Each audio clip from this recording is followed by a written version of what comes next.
And I'm telling you, AI is the opportunity that you've been waiting for, but you have to make a move. Given how much AI has already altered our systems, over the next few years, I'm expecting it to majorly accelerate our ability to test and learn, not just here, in society. And whoever learns the fastest is going to win. This is all happening in plain sight. Everyone's talking about AI. I know this isn't the first time that you're hearing about it, but to take advantage of this moment, I need you to do 3 simple things.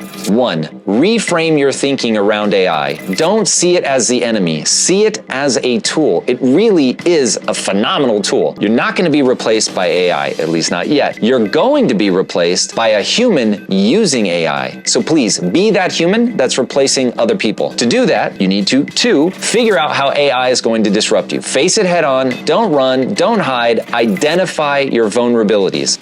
And 3, identify all of the AI tools that are relevant to you and master them. Learn absolutely everything you can. Need motivation? Watch a Top 10 with Believe Nation. Hey, it's Carmichael, and I make these videos because in my first business, I quit on my business partner. I struggled to keep going. I was making $300 a month and felt like a complete failure. And the thing that saved me, that pulled me up, was studying the stories of famous entrepreneurs. I got the motivation from them. I also got the strategies of what to do next so that I can go off and achieve my dreams. And quite honestly, I still need the stories today myself to continue my motivation to take it to the next level. So today, let's learn from one of the best, Tom Bilyeu, and my take on his top 10 rules of success. Enjoy. Remember, this is the very beginning of a very aggressive and fast-moving revolution. Moving quickly gives you 2 advantages. Number 1, you can rocket ahead of other people by mastering the tools. And if you master the tools, people are going to turn to you because you're able to more efficiently solve problems. Going back to the Elon Musk quote, if you can solve harder problems faster, you're going to get paid more. And in these early days where most people are stuck in the deer in headlights mode, you have an unfair advantage. The second thing is, while others are caught between fascination and panic, you can be voraciously acquiring skills and growing more useful. So take action now. Start mastering the technology while everybody else is absently playing around with AI, dismissing AI, fighting against it, or running in fear. If you embrace it, you can create a skill set moat around you and leverage your knowledge to get paid more or to build something that wasn't even previously possible. The second advantage that AI gives you is an almost unimaginable amount of efficiency in certain tasks. It is insane the things that you can do. If you've seen it in action, it is breathtaking how fast it will come up with answers. Rule number 2 is recognize your flaws. The whole idea, if you want to live the good life, is to recognize that you are a deeply flawed individual that is holding yourself back, that your life is a reflection entirely of your choices and not your circumstances. And if you're not happy with that, that means you're doing something wrong. So I'll define right and wrong as it's right when it moves you towards your goal and it's wrong when it moves you away. So if you're not where you want to be, you are by definition doing something wrong. But most people can't work through the loop that I call the physics of progress because their ego stops them at a critical part. So the physics of progress go like this. You have a guess as to how you're going to get to your goal. So first of all, it assumes you know what your goal is. But for now, let's assume that you do know your goal. So you've got a guess. This is what I would need to do in order to get to my goal. You're going to do that thing and it's going to fail. Now, we all have to struggle with, I tried the thing and it failed. The problem is most people put up their ego defenses, find a way to believe that it was somebody else's fault. It was the economy. It was where I was born. It was that my parents didn't have money. It's that the system is rigged, whatever. Because those are probably valid reasons why it's going to be harder for that person than the next person, they stop. But let's go back to my definition of right and wrong. Right is that which moves you towards your goals. Wrong is that which moves you away. So people then are blind to the fact that they're saying that their real goal is to get where they're going, make $1 million, have a successful business, be a teacher, whatever. But the reality is their real goal is to feel good about themselves. Most people never have the self-awareness to avoid that conflict. And then even if they have the self-awareness that they're in a conflict, they don't realize that they could shift their self-esteem around instead of being right. So What I tried was right. And the only reason it didn't work is because the world is stacked against me. Might actually be true, but how are you going to move forward? Because there is some better thing that's going to move you forward. Most people are never going to see that because they stop at making it somebody else's fault. Rule number 3 is make a list. I have a list called important things, and I go through my important things list, and that is literally just a list of the most important things I could be doing for my business. And the reason that I keep a list is because I don't ever want to waste time in a transitional moment trying to think of what I should be doing or focusing on. I want that list. Also, studies have shown that journaling before you go to bed, simply by listing the things you need to do, allows you to sleep. And so this may be one of the reasons that I have such an easy time falling asleep, is I know everything that I should be working on, everything that I've thought about is not only written down, it's in priority order. And so there isn't a cycle of my brain like remember, which I think is part of what keeps people awake. Rule number 4 is learn to invest. Do you need an entrepreneurial mindset to become wealthy? No doubt. I mean, you could win the lottery or have your parents give you money. That certainly is possible. I don't think you're ever going to get what I would call wealthy in the short term without an entrepreneurial mindset. Now, in the long term, you can invest very traditionally and generate incredible wealth. It's really pretty startling what compounding interest looks like over time. And if you're willing to sit in the stock market, which returns an average percent of 7% over inflation, so being in the stock market for 30, 40, 50 years really is pretty amazing. And you double your capital every 7 years. So you put it in, if you've got $50,000 to begin with, 7 years later, you've got $100,000. 7 years after that, you've got $200,000. 7 years after that, you've got $400,000. So it gets big number pretty fast, right? When you're going from 1 million to 2 million, 2 million to 4 million, but you've got to be in it 50 years, right? So you've got to have a lot of those 7-year cycles. And that, quite frankly, for the vast majority of humanity is exactly what you should do. You're effectively, if you do it the right way, do not try to pick stocks, okay? Don't try to pick stocks. Nobody beats the people like Ray Dalio, right? He's got hundreds of millions of dollars in AI, 1,800 employees that all they do is that for a living, and they know how to make arbitrage on milliseconds. If you're not going to play at that level and you're basing your decisions on things you hear about on Twitter, it's already too late by the time that makes its way out. So that's where people make the mistake. They want to do it sexy. They want it to feel like gambling. They're trying to treat an NFT like an investment vehicle. All mistakes. You want an index fund. And the reason you want an index fund is index funds are, you're betting on a sector of the entire economy. So you're not trying to pick a winner. It's kind of like saying, I'm going to the horse track. All I'm going to bet on is that a horse wins the race. A horse comes in second place, a horse comes in third. Doesn't matter which. I just know that they tend to work out on this distribution, so I'm going to invest in something like the S&P 500, which is a list of the 500 strongest, is probably the right way to think about it, the 500 strongest companies in the economy. If one of them ceases to meet that criteria, they fall off, stop being a part of that portfolio, a new one comes on and becomes part of that portfolio.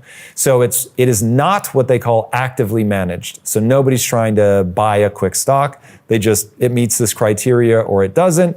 As you get fancier, you can invest in more index funds. So maybe you want a growth index or an index out of China or developing economies, whatever.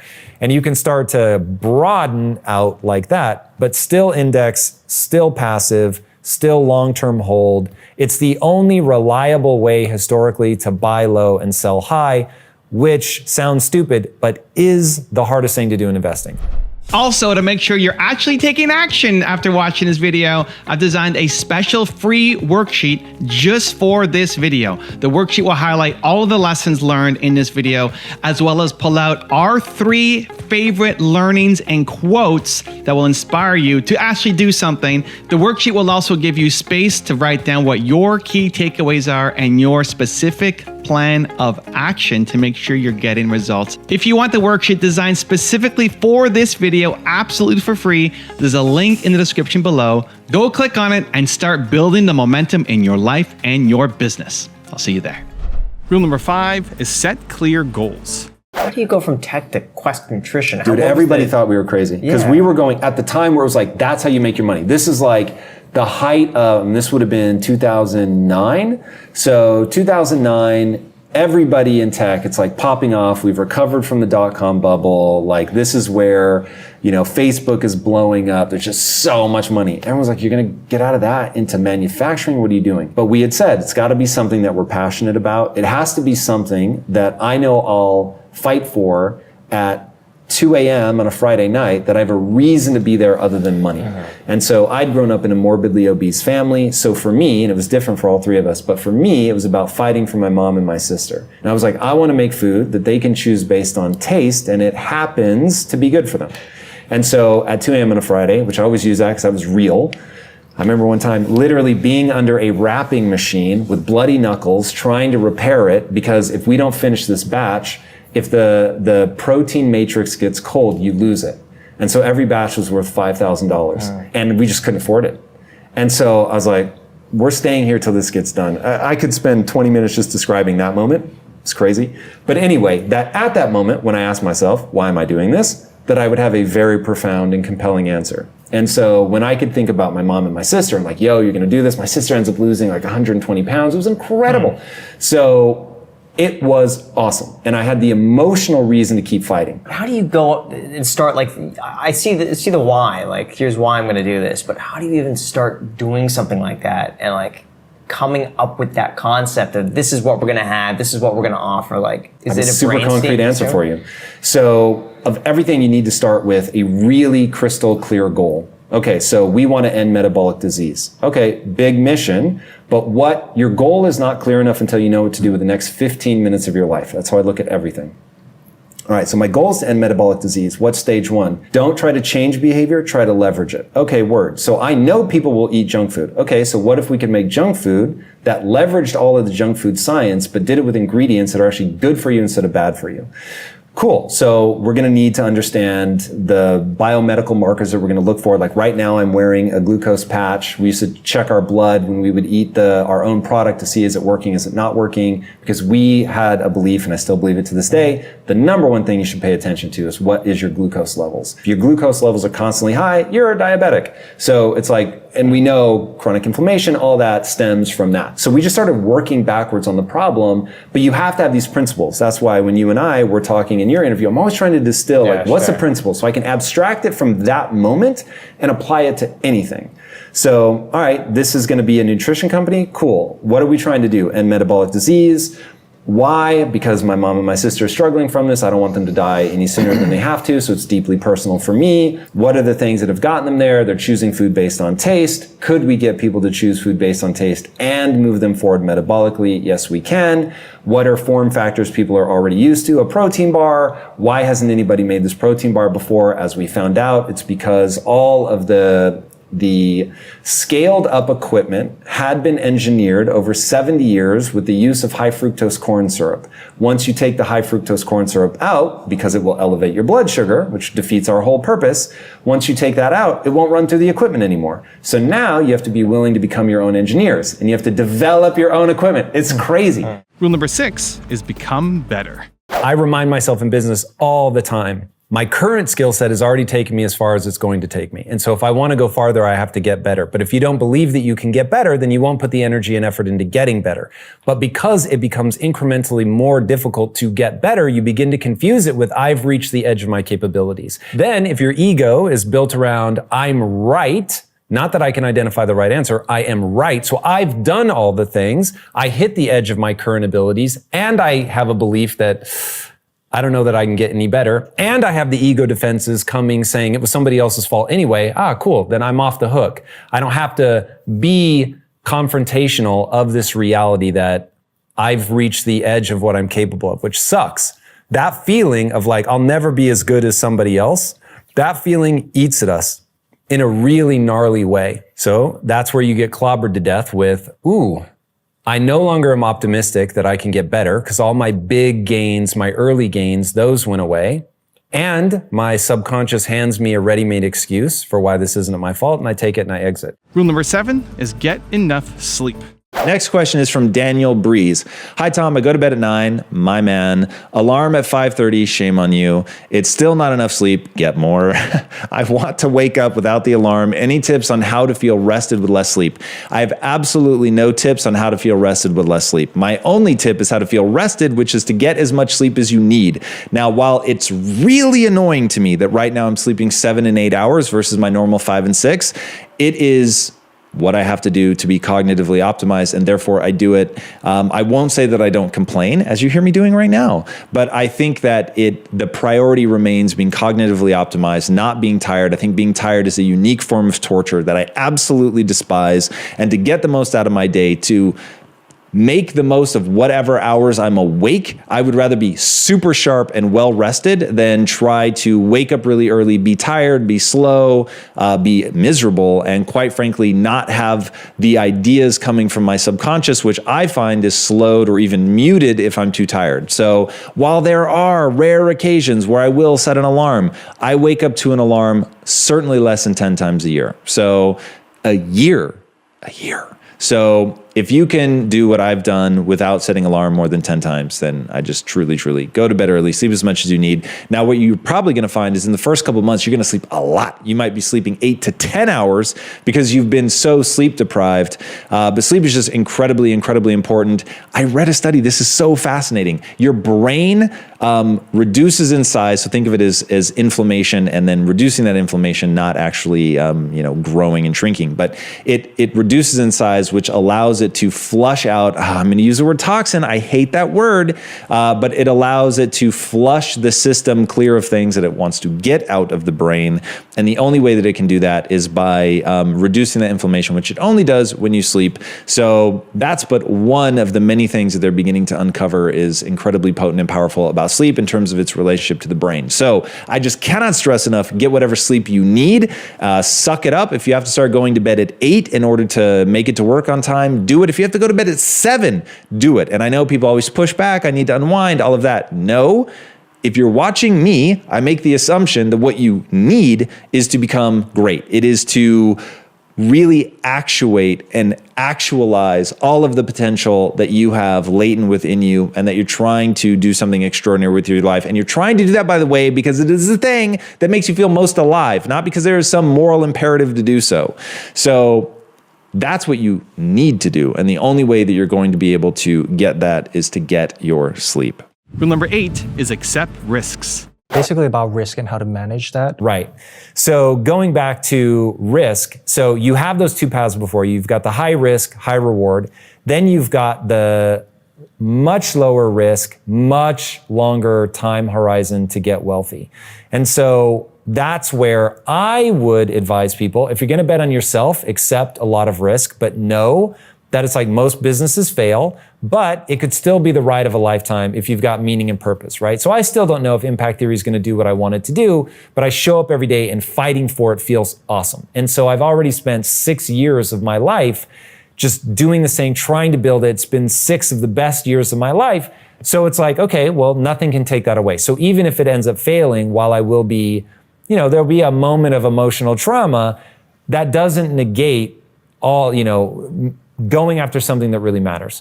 So for me, that's where I invest. The vast majority of my net worth is, I guess technically the vast majority of my net worth is effectively buried in bonds so that I can't lose anything, which is me saying I'm a very low risk investor. And so all of my high risk dollars though are in building impact theory, right? So we're just pumping money into it to continue to scale and grow and grow and grow. So if I were doing risk, I would do that. But for most people, I would say you'll be a lot happier, you'll sleep a lot better if you put money into an index fund. Rule number 9 is build good morning routines. Okay, now that the blinds are opening, we can actually see something. So I keep my clothes right there next to my bed, keep headphones right next to my bed. That way I am ready to rock and roll as soon as I get out. First thing I do is put my headphones on. I start listening to a book or a YouTube video. Then I would come in, I would brush my teeth. Again, I did all of this earlier because I didn't want to wake up Lisa, but just by way of recreation, that's it. So I would come in, brush my teeth, then I snatch up the dogs, feed them, then as of right now anyway, it would be off to the gym. The key part of any morning routine is the order in which you do things. So for me, depending on what's going on in my life, I may prioritize the gym or I may prioritize meditation. But one of those two things is almost always going to come first. It's going to be pretty rare that I don't do that. Now, as the time that we're recording this, we're going into the summer, so right now I'm really prioritizing the gym. Also coming off of the quarantine where I was maybe a little bit more lax, hyper-focused on the business. The gym was something that came a little bit later in the day. The problem is, depending on what your priorities are, and mine is definitely marriage first, then business, then physique, that if something crazy is going on in the business and I'm trying to get things done there, then whatever I haven't done first thing in the morning, it's possible that it just doesn't happen. So right now, because I'm really focused on the gym, even though my ultimate priority list hasn't changed, the reason that we're recording this now is because, as you guys know, I wake up so early that there was nobody to film me doing this stuff. But the way that I think about the gym right now, it's the first thing I do. So I wake up, I put my gym clothes on, I immediately beeline to the kitchen. If I'm completely honest, I feed the dogs, and then I will drink a bit of water, and then I head straight to the gym. And rule number 10, the last one before some very special bonus clips, is go for it. I think that people that don't face the reality of what they want, their life is going to be very sad. And so what I'm always trying to do, and what I'm trying to get people to understand, go after it. Want to be the best and really go after it. Give it your everything, but don't value yourself on whether you achieve it or not. So the thing that I value myself for, the thing that I reward and punish myself for, is did I show up and play to win? Not did I win? Did I show up and play to win? And since I show up and play to win almost every day, not every day, every now and then I'm off my game, but I play to win, man. And I'm tracking myself from the moment I wake up to the moment I go to bed. And if I'm like, yo, you played to win today. And by the way, I had a good time doing it. I love that. Then I'm good. But as somebody who has succeeded and failed many times, I learned very early to reward myself for the pursuit and not for the accomplishment. Because most people hit a gazillion emotional snags as they go through this, they derail themselves. They don't listen to the truth of their failure. They don't want to own it because it sucks. Every time, Omar, that I realize that I have screwed up, that I am wrong, it sucks. I don't enjoy it. But the thing that keeps me going is recognizing that that is the nature of progress itself. And that if I fail to look at what I can control, that I could do differently next time, I'm either going to repeat the mistake or I'm going to quit. Now, the bad news about success is it's a game of attrition. And the really bad news is that to move forward, you must be willing to fail a lot. Because failure is the most information-rich data stream that exists, because it hurts and you actually tried something. So you tried something, there's real-world results, those results hurt. That pain triggers the areas of the brain that have to do with memory and focus. So you really look at that thing, right? This is, again, this is nature saying, hey, because there's so much information in this failure, I want to make sure that we do the things that get you to learn from that so that the next time it isn't a close call with a tiger, right? That either you can really keep distance, you're not putting yourself in that kind of dangerous situation again. And then obviously the people that really got themselves in trouble just got eaten, and so they're all wiped out.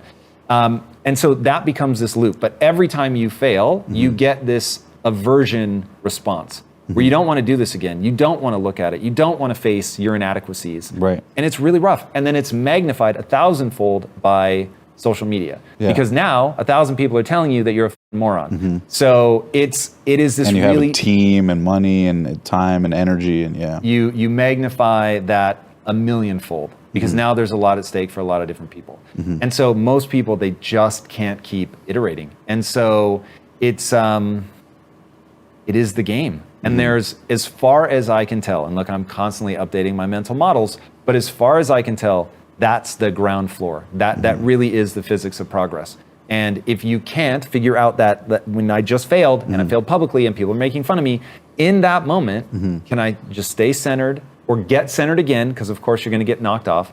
can I recenter myself very quickly and focus on what I need to do? And once the do is back to hypothesis, back to execution. And if you can stay in that loop, what do I need to do? What's the next thing to try? Then on a long enough timeline, you can win. But most people, they just stop, man. It's just too much. It's not fun. And by the way, there is a ready-made off-ramp, because I don't know how many people should listen to me. I don't know how many people should live the kind of life that I'm trying to live, where I'm trying to have outsized success. I'm trying to build something massive. For the right person, I think that I actually have the right tools. Like, these have served me incredibly well in my life. I have the receipts to show that it works. But I also have the receipts to show emotionally it's brutal. And if you don't know how to rebalance yourself, it's not a winning proposition. So focusing on that, the mental game of like, fulfillment matters, fulfillment's important, joy is a metric, optimize your life for joy, and then you've got to play the game on a really long timeline. So you have to discount anybody that says, you know, you're a moron for this failure. It's like, that doesn't ring true to me for the following reason. Making a mistake and even doing something that is objectively stupid. Let's say that the vast majority of humanity would have seen clearly that which I missed, okay? So let's say that that was true, and I'll qualify that and say that's what we're defining as stupid. So let's say that I actually do make a stupid mistake that most people would not have made. If in that moment I give up, I'm out of the game. If in that moment I can recenter, learn my lesson, and keep going, then I put myself in an elite class, not because I can prognosticate everything accurately, but because I don't quit. And that's really been my secret, is I just don't give up. When you feel broken, when you feel embarrassed, when you've been knocked to your knees, you're going to be able to rebound quickly because you have a mindset that understands the nature of failure itself. And the nature of failure itself is that if you're willing to stare nakedly at your inadequacies, completely accept that that failure was entirely your fault, not point the blame at anybody else, even if there really are people to blame, because that's not going to help you, other than to say, I picked the wrong people, or I didn't help them get the skill that they needed, whatever. But looking for what you would do differently next time so that you can actually do it different next time so you can actually get the better result. If you can do all that, stare nakedly at your inadequacies, recognize what you need to do differently, and then have the strength to endure through all of that emotional pain and the boredom of having to do this again with a slight tweak on it to improve, to iterate, and then try it again. Then you're going to be able to get where you want to go. Then you're going to be able to run what I call the physics of progress. The physics of progress are exactly what I just said. You try something to the best of your ability. You fail to some extent. You don't make excuses. You stare nakedly at your inadequacies. You figure out what you did wrong, what you can do differently next time. Then you do that different thing next time. You will fail again, though, but you'll be a little bit closer. You'll once again assess nakedly. You will get a little bit smarter. You will try again. And you will just keep going in that loop over and over and over. And that loop will lead you where you want to go. So when you feel like you've lost your willpower, the answer is just get up and try again. And if you don't have the energy, ask yourself one simple question. Why are you doing what you're doing? There's a reason that Simon Sinek says, start with why. Once you know why you're doing what you're doing, now you've got the chance to actually dig deep in those moments where you feel that everything you've built inside of you has failed you. You're going to be able to reach in, remember why you're doing this, which is definitively going to be about you and how you can help other people. And if it's just about you, we found the problem. Because you need to do something that allows you to serve not only yourself, but other people. We have an inbred need to serve the tribe. So figure it out, figure out how what you're doing is going to help other people, lock in on that. Also, in those moments where you're down, and if you ask yourself, why am I doing this? And you think of all the beautiful things you're going to do, all the people that you're going to help, and it's still not enough. And those times will happen. You're on your knees. No amount of helping somebody else is going to get you back up. Do you know what's going to serve you in that moment? The darkness. The dark side. Anger. rage, fury, ferocity. If you don't have those, if you can't access them, if you think that they are off limits in some way, you won't have what you need to be resilient when your willpower fails you. So my friends, as Jordan Peterson says, become a dangerous man or woman. Be capable of great violence and keep it under wraps. Because in that moment, when you're broken, what I want you to do is channel into that. And you're going to think about the people that want you to fail. You're going to think about the people that will dance in your grave. You want to think about the people that will laugh as they read your obituary, who will laugh as they think about all the things you said you were going to do that you never did and that they knew you were a loser. Think about them. And in that moment, raise your weapon in your mind, of course, and refuse to let them be right.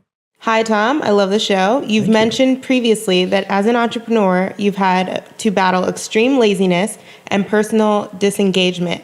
How did you overcome this challenge and win the battle for your mind? All right. So, at some point, we're going to need to have a mechanism where I want people to guess the answer that I'm going to give, because I know there are diehard people right now that already know what I'm about to say. And the answer is identity. That is it. So you have to put in place things about yourself that you are going to make true. So it usually starts that it's something that is not true about yourself, but because you believe, at least I do, that even identity is malleable and that you can change it at any time, I just started telling myself, I'm the type of person that. I'm the type of person that does their work. I'm the type of person that gets out of bed after 10 minutes. I'm the type of person that follows through. I'm the, whatever. Those things that you want to be true about yourself. Close your eyes, imagine the person that you want to become, watch a movie, be inspired by somebody, read a book, be inspired by how that person is. What are traits that you can take into your life? I mean, this is why we're doing Impact Theory, because we want to create the kind of content that shows people these are the types of traits, these are the outcomes of those traits that you're going to want to bring into your own life, and then do the social commentary on it to show people how to extract that information and really put it to use in their own life. So be inspired by somebody, something, so that when you close your eyes and think about the person that you want to be, you have something very specific that you can aim towards, and then begin to, brick by brick, bring those traits into your world by saying, I'm the type of person that. So I would say things like, I'm lazy by nature, but I'm the type of person that overcomes his nature. So I'm the type of person that, despite being lazy, I get up on time, I do my work, I push myself, I don't relax until my work is done. If I'm during the week, if I'm awake, I'm either working or working out. It's just you start doing all these things, and for you not to feel like a total ass, you have to act in accordance with them. Otherwise, you have to remove them from the same things that you say about yourself, that you get to take pride in, that you get to tell other people that you do. And I've just never found that lying about stuff feels good. So it's when it's not true, then I just don't say it. And so when I really want to say something, I really want it to be true about myself, then I know that I have to force myself to act in accordance with that. And so identity and values drive behavior. Period.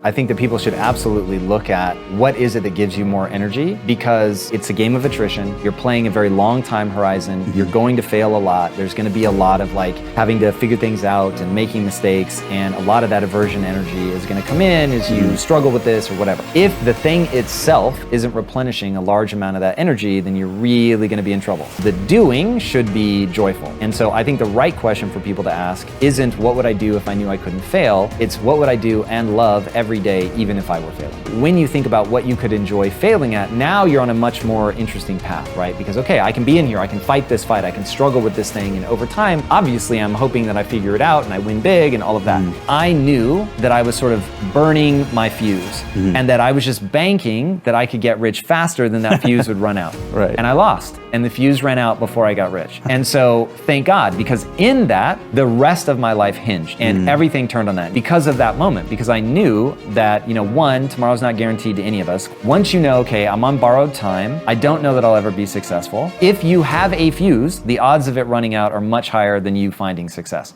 So you have to figure out what is that thing that I can do and keep doing and struggle and fight, because life has a certain amount of that no matter what you do.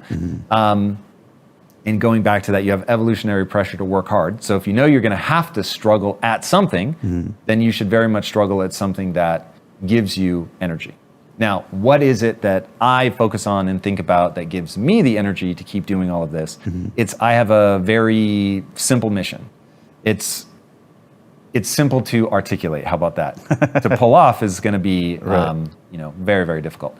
But the simple idea is that right now, in much of the developed world, your zip code is the number one predictor of your future success. And so, while I'm not a huge fan of thinking that IQ is a big factor in people's success, of course it is. So if the answer were that your IQ were the number one predictor of your future success, okay, I could begrudgingly accept that and it never would have become the mission in my life. But seeing amazing people who I love and care about get chewed up by the inner cities was something that I wasn't prepared to just accept and live with. So at first I thought that I could just gather people around and say, hey, I took myself from really struggling emotionally, not knowing how to succeed in business, to being very successful. It's ideas, it isn't me. There was nothing different about me. I met minimum requirements, right? So there is a level of intellect that you will need. I meet minimum requirements. Anybody listening to this meets minimum requirements. So now I thought, okay, I could just gather people around and explain the ideas. They would be able to go off and implement them, and it would change their life forever. You have a lot of really dumb beliefs that you have mistaken for objective truth. Everybody gets trapped inside their own minds. Nobody more so than me. And because we all get trapped inside of our own minds, if you really want to make change in your life, the first thing you're going to have to do is recognize what those beliefs are, unwind them, and then you can begin to layer the new beliefs in. And that's the second thing, is you need to build up a set of beliefs that's going to take you where you want to go. Now, we live in what many people refer to as a post-truth world. Well, I'm here to tell you, boys and girls, that the truth is going to slap you about the head, neck, and chest. As much as you would like to avoid it or hope, pray, pretend that it isn't real, we are all beholden to the way the world works. And the world works in some kind of way, and we all filter everything through our brain. And that is the third thing, that you are having a biological experience. There is a reality to be faced. So let me thread the needle between these two things. So you're going to be building up this set of beliefs, and you're going to be doing it in a way that recognizes the truth of the way that the world is, including your own biology. So what do I mean by you have to layer on beliefs? So you have all these false beliefs that you're mistaking as reality. You're going to recognize those. You're going to begin unwinding them. Now you're going to figure out what the truth is. The truth, very simply, is that which most efficiently moves you towards your goals. Now, what do I mean by that? So if you think in the beginning, there was Newtonian physics. And that helped everybody understand how the planets were revolving around the sun. It helped describe the motion of large bodies, as they say. But then Einstein came around, and even though Newtonian physics opened up the world and answered a lot of questions and moved us a step closer to the truth, and at that time, you could have said, hey, Newtonian physics are the truth, and you would have been effectively right. It was the most effective thing that we had to move us forward. Now, instead of it being a post-truth world, when we realize, oh, actually, Einstein has a version that allows us to even more efficiently move towards our goals. So, for instance, we could not have had GPS with Newtonian physics. It wasn't until we had relativity and special relativity that we were able to get so precise that we could nail down someone's position at speed to within a couple of feet. So it required us to get even better at predicting the outcome of our actions. And so when people ask me what the truth is, what I tell them is whatever belief allows you to most accurately predict the outcome of your actions. Now, that doesn't mean that you're making it up. It means your ability to predict the outcome of your actions is tied to what is real. So the reason that you're more able to predict the outcome of your actions when you understand, in the case of physics, Einstein's general relativity and special relativity is because it gives you a higher degree of accuracy. So it isn't that Newtonian physics were wrong, they were directionally correct. It's just that we're always refining. Now, as most physicists will tell you, there's actually something beyond Einsteinian physics. I think that's how you would say that. And that is what they call the theory of everything. So there's a gap between relativity and special relativity and quantum physics, and nobody quite knows what that thing is that's going to bridge all of that together. So even though we're not all the way the progress that we've made from the Bible tells us everything that is true, to Newtonian physics, and then to relativity and special relativity, and now there's going to be something even beyond that. And each time that we get closer to the truth, we're able to predict more and more things. That's how you need to think about unwinding the poor beliefs that you have, which are moving you away from your goals because they do not give you a frame of reference with which you can most accurately predict the outcome of your behaviors and your actions. And so you're trying to then strip those away, get to the ones that more efficiently move you towards your goals. And again, the only reason that you're gonna be moving more efficiently towards your goals is because that belief is more accurately aligned to the way the world actually works, including your own biology and your brain and the way that you distort and interpret the world. Your brain, unfortunately, is not designed to give you an accurate representation of the world. Your brain is designed to keep you alive long enough to have kids that have kids. And the difference between what evolution thought would be most useful to keep you alive long enough to have kids that have kids, and what actually is most useful in a modern context, there is a gap. And that gap leads to things like obesity, diabetes, Alzheimer's, all that kinds of stuff, because all of our impulses lead us to behave in a way that made sense when food, for instance, was hyper scarce. But now that that food is not hyper scarce, we find ourselves in a position where we're just constantly overeating and people get themselves in trouble. So once you begin to realize, oh, wait a second, just following the impulse to eat is not a useful way to determine whether I should consume something or not. So I'm going to refine my beliefs around that sometimes I'm actually going to ignore hunger, or I'm going to get a better understanding of macronutrients and how they act as signaling molecules. And so in the case of diet, this is a bit like going from not knowing anything to Newtonian physics, right? Then to getting all the way to like the really fancy stuff where we're able to use food science to do things like a fasting mimicking diet, so on and so forth. So just to re-anchor us, you start with all of these beliefs that are cobbled together through run-ins with your family and what they believe to be true, run-ins with failure in life, embarrassment, your friends, pop culture, all of that stuff, and that steers you to want things, to think of the world in a certain way, to love certain things about yourself, to hate certain things about yourself, all of that, which is creating this jumbled mess in your mind of how things should be, which is further complicated by the biology of having a brain that was created slowly and blindly over millions of years of evolution.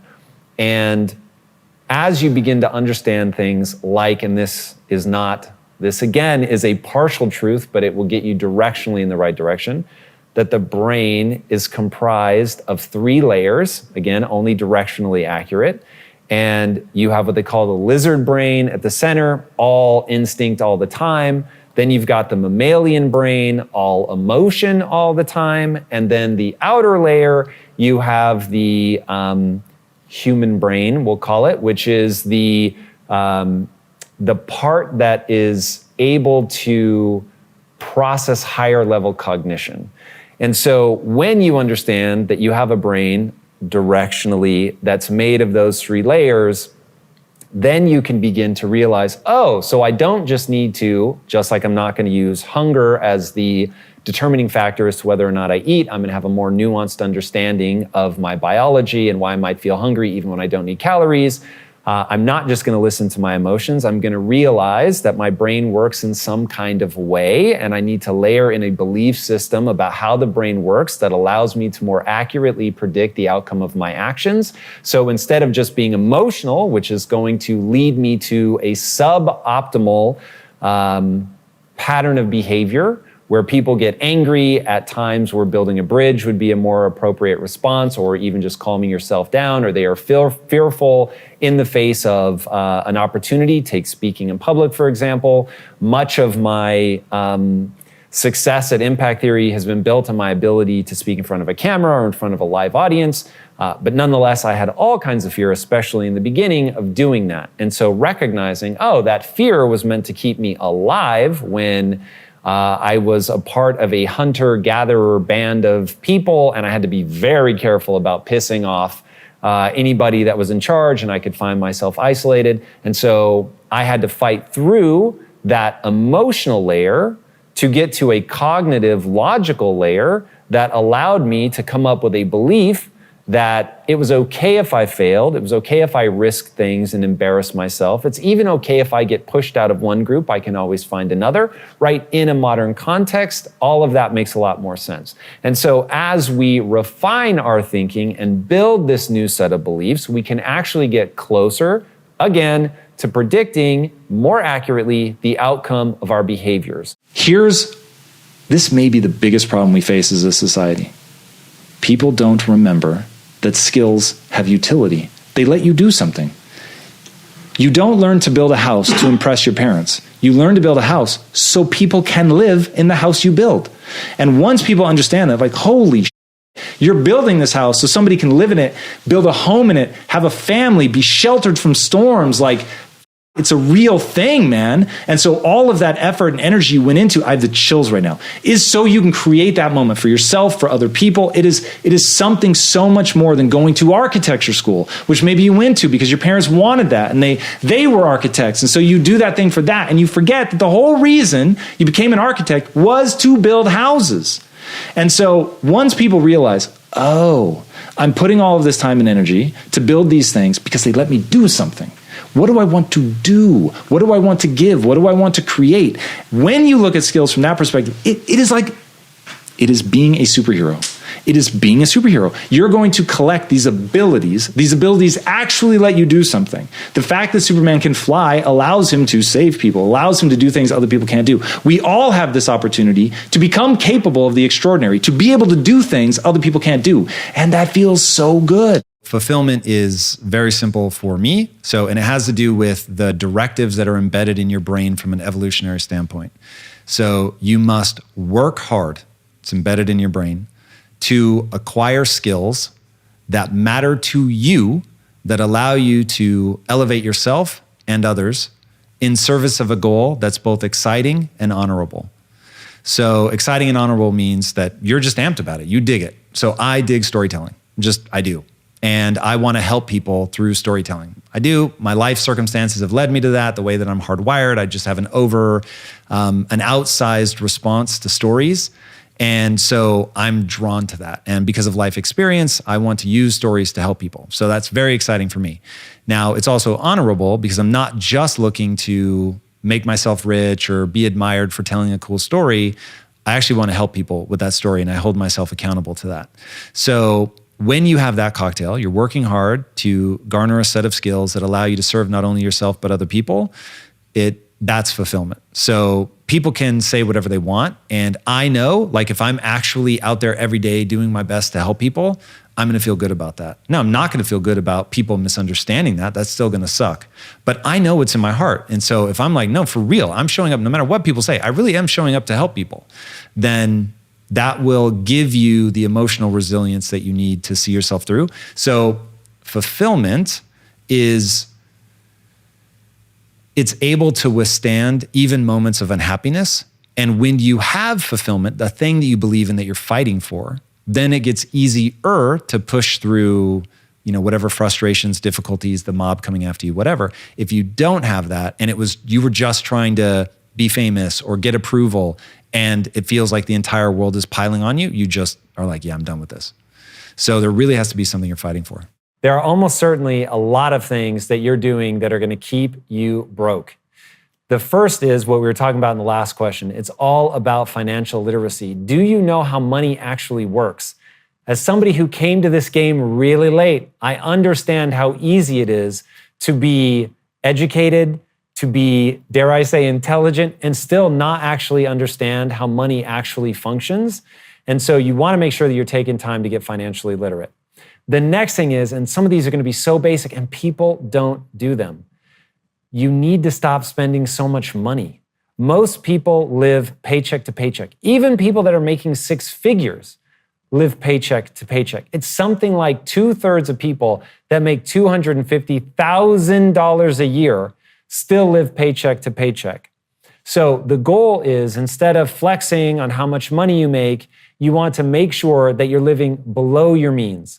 If you want to dramatically reduce the amount of stress in your life and set yourself up for success, you want to make sure that you're living below your means. Now, as you begin to live below your means, the first habit you're going to want to introduce is that you're going to start saving some of your money. So, of course, there's going to be an amount that you're going to allocate towards your living expenses, your house payment or your rent, your car payment, insurance, all of that stuff, food. But then you want to make sure that automatically you're saving money. If you're not automatically saving money, then you're walking down the path of remaining broke. So you want to make sure that you're living below your means, and you want to make sure that you're automatically saving money. Now, once you have saved up enough money that you have somewhere between 6 and 12 months of emergency cash on hand, if you get sick, if you hate your job, any of that stuff is exacerbated 1,000-fold if you're living paycheck to paycheck, because now you've got nowhere to go. There's no way for you to be able to weather that storm. And so it's what's known as a threshold event. Everything in your life may seem like it's going well until you hurt your back and you're unable to go to work for 2 months and you were living paycheck to paycheck and now you're in financial ruin. Or God forbid, you get a diagnosis and you end up with medical bills and you go bankrupt from that. That happens so frequently. So you want to make sure that you have 6 to 12 months saved up. Now, once you have 6 to 12 months saved up, now we want to start thinking about investing. Now, if you're not investing, you're going to be getting eaten alive by inflation. Now, a lot of people are not thinking about inflation. And the reality is, even in a good economy, you're looking at inflation being around 2%. Now, right now, as we're recording this, inflation is about 8.5%. So you don't want to count on it being as low as 2% because that's not always going to be the case. Now, the crazy thing is, most people don't understand what inflation actually is. So inflation is your ability to buy something goes down every year. That's the same as losing money every year. So imagine if you have $100. If inflation is 8.5% like it is now, by the next year, because it's happening every day, by the next year, you don't have $100. Even if you saved it, didn't touch it, it's locked away in your bank account. You now have the equivalent. It'll still say $100, but that $100 now only buys you the equivalent of $91.50. Okay? That's inflation. So your buying power, even though the number stays the same, the buying power is going down. So as of right now, as we're recording this, you would need to make $8.50 every year in order to stay at the buying power of your $100. Okay, so saving money, even though I just told you to save 6 to 12 months, you want to make sure that you understand that you can't just sock all of your money away and think that it's going to stay. And this doesn't haunt anyone more than me. I get it, because investing is nerve-wracking. But if you don't invest, you're not going to be able to keep up with inflation. If you don't keep up with inflation, you're going to be losing money over time.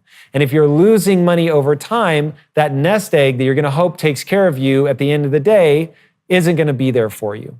And so you really have to be thoughtful about how you invest. Pain is amazing, it's wonderful, and it is, as Ray Dalio would say, and unfortunately I'm not pointing to Ray Dalio, but I am pointing to somebody who is deep in his world, who shares my love for principles.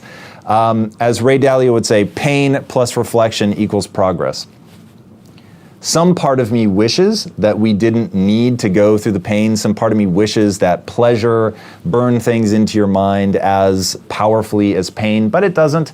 So going through the painful experiences really is incredibly, incredibly powerful. But there isn't anything in my life that I'm like, hey, I want to go through that again. The fact is, the reason that I remember it is because it was painful. And so the pain was exactly what I needed in order to burn it into my nervous system, in order to not make those mistakes again. So I'll give you some of the powerful lessons that I had to learn in very painful ways. So wanting to be right, thinking that I'm good and smart and all of that, that really was one of those things that over a very long period of time brought me so close to depression that I knew that I never wanted to be there again. And it was feeling like I was a sham, feeling like I was full of shit, and not knowing how to break into the film industry, like that was paralyzing. And I thought that you either were good or you weren't. And so when I made my final thesis film at USC, which should have been the highlight of my career up to that point, and I should have just looked at it as a breathtaking learning experience, but instead it made me feel worthless, and it made me feel like I didn't have any talent. And so that was so uncomfortable and so painful that really echoed through my life for years and years until I learned how to really frame that. So while I don't want to go through that again, it really taught me the most fundamental lesson, which is to embrace that we're all hopelessly average, and that the reality that we need to face is it's all going to come down to your willingness to acquire those skills. There's a gap between who people are and what they tell you they want to accomplish. Because in the beginning, I hired everyone. Right. Not because I'm super smart and thought, hey, I should. There was no one else, right? Like we had the smallest handful of people ever. And so I started doing the interviewing. As I was doing it, I started realizing, God, these guys tell me they want to do something amazing with their life. And if you just listen, like, wow, yeah, like I want to be on your team, dude. You're going to do amazing stuff. And then you realize they can't execute on that dream. So why can't they? They don't have the mindset yet.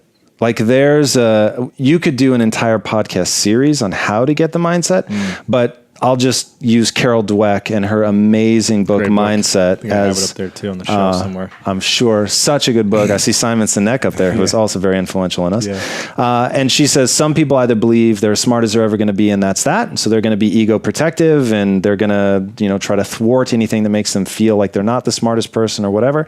And then there's people with a growth mindset, and they realize I'm not the smartest person, and I'm certainly not as smart as I could be. Yeah. So even if I am the smartest person that ever lived, I could get a little bit smarter. And so when they're confronted with contradictory information, they learn and they soak it up like a sponge. Whereas other people are fixed mindset, right? Correct. They're fixed on like, no, this is the way and I'm right and that's wrong. Yes. And I would say the world, everyone's on a spectrum, right? Even I, as much as I believe in it and work my ass off to be a growth mindset, I still have, let's call it 10%, where I catch myself and I'm like, come on, dude, you know better than that. Yeah. But so people that fall in the, let's say, sub 50% spectrum of the growth mindset, it's got to be 98%. One, I believe doubt is a gift. Let me say that again. I agree with doubt is a gift, man. If you know you're going to do something, that you will stick with it, you're not afraid to pivot or change directions, whatever, but that you know you're going to go after the things you care about, and you're going to go after them hard, and you're not going to stop when you get tired, you're not going to stop when you get bored, you're going to stop when you're done. Like when you know that about yourself, then doubt is a gift.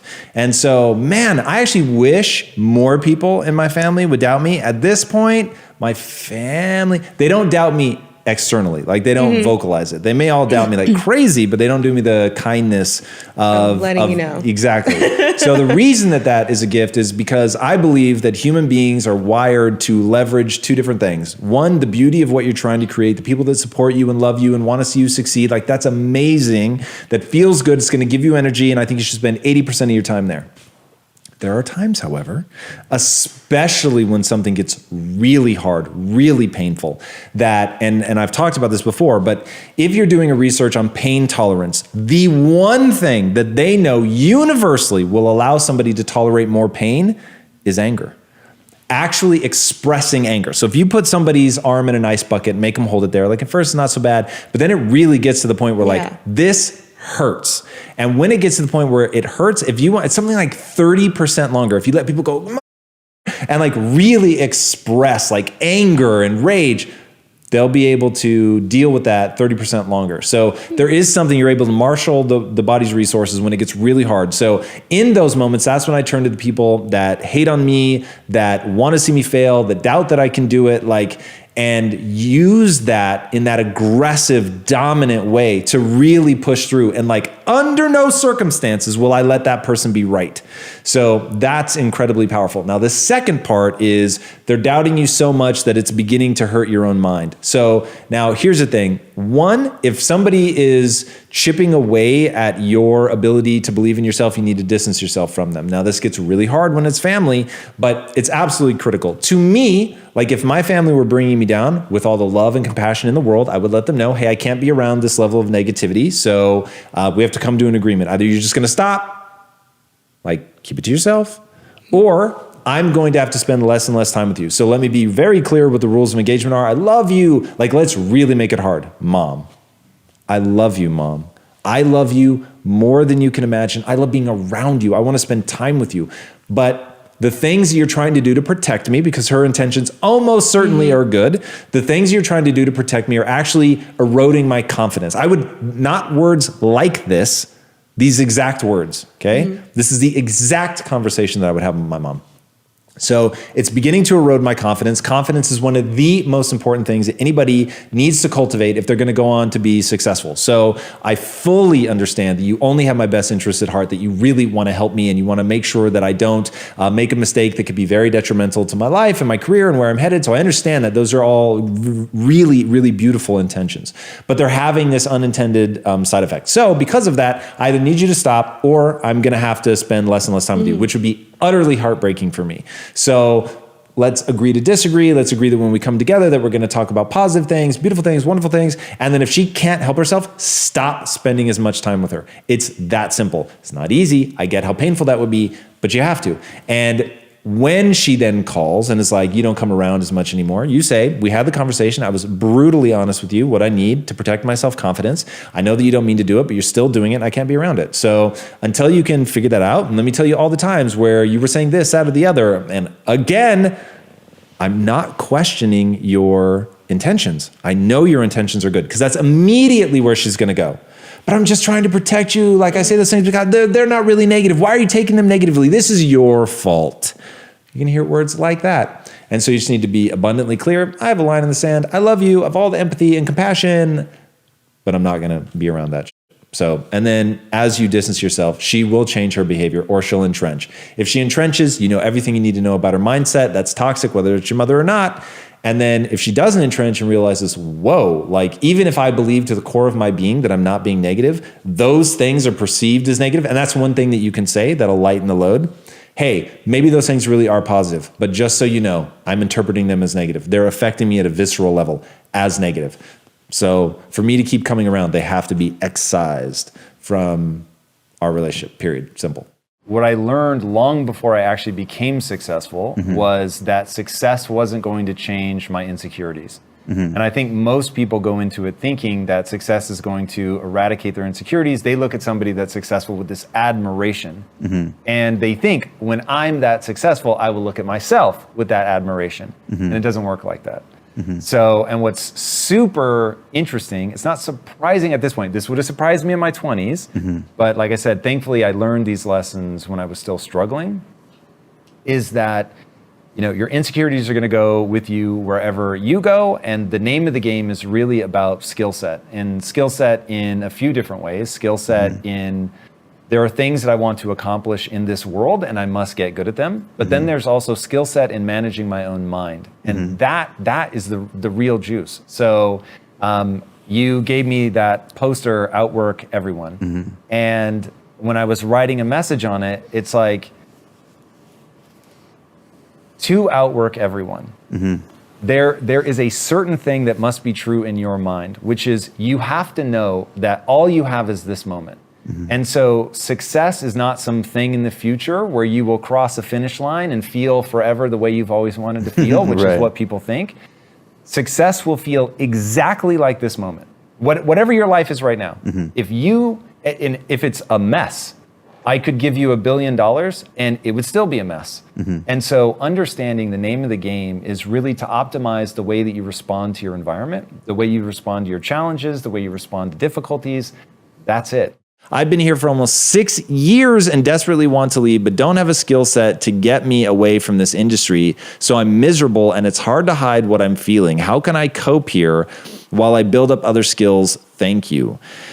God, what would I really do? I have the cheap, cheesy answer, which I'm going to give you really fast. And then we're all going to give me like 7 seconds to just sit blankly and think.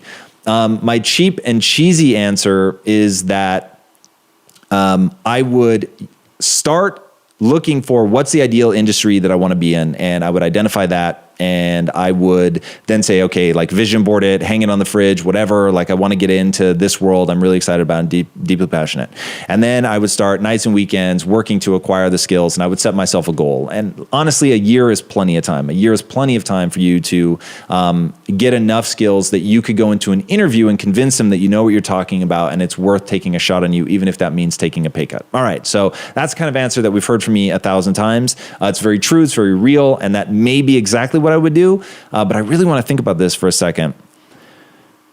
So I'm fascinated by how much of the culture can you change from within, and I think it's hard as hell. I think it's one of the most difficult things that anyone can undertake, which is really trying to flip people. But I really want to know, like, if you couldn't leave, like if for 5 years you had to just grind it out to get the skill set that you wanted to acquire, what would it look like to find a path to happiness inside the company? Here's what I would do. I am utterly convinced that people will recognize you if you get good enough. And I would start getting so good at my job that people would want to steal my ideas. So that would be step one. I would want to put myself in a position where my managers are stealing all my ideas, because now they're going to have fear of loss, whether they say it or not. If you're the one actually generating the ideas, they're going to have fear of loss. Also, if you can execute against that, then they're really going to be afraid to lose you. Now that puts you in a position of power. Second of all, and that power is going to feel good, right? So you're going to be progressing, you're going to be getting better. That's going to be feeding your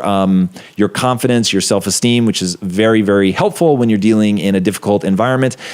Then I'm also going to never, ever, ever engage in gossip or anything like that. And I might. Now, I'm not sure. I would have to really read the situation because you don't want to come across as a total douche.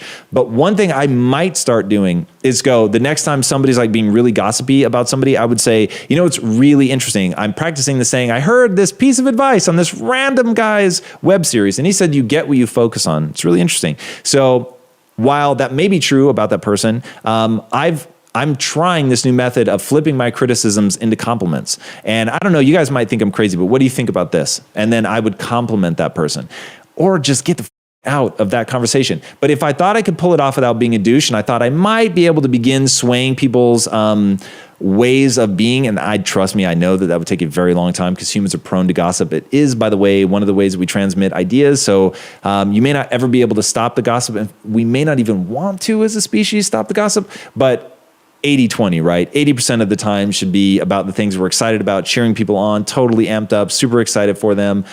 So because I'm such a huge believer in the principles, which is only talking truth, not saying things behind somebody's back that you wouldn't be willing to say to their face, I would just start implementing that in my own life, and I would walk people through. I would tell them why I'm doing it.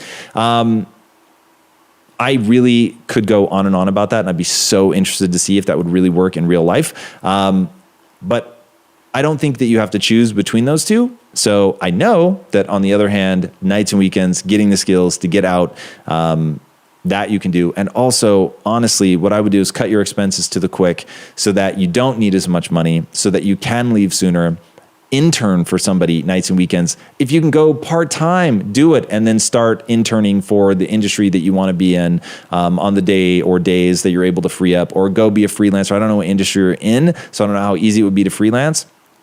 But that would be incredible. But I would get out of the toxic environment as much as rapidly as possible.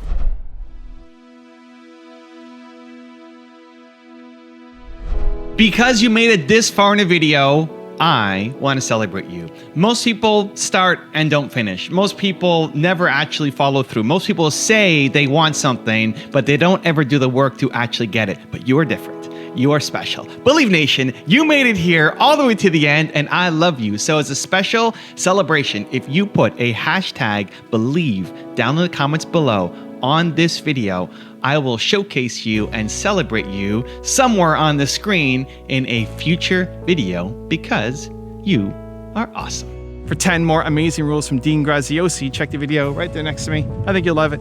Continue to believe, and I'll see you there. So if I'm gonna solve problems, the bigger the problems you solve, the more success you have. If you don't wanna solve any problems, zero, you could go get a 9-to-5 job working maybe in an assembly line. Zero problems.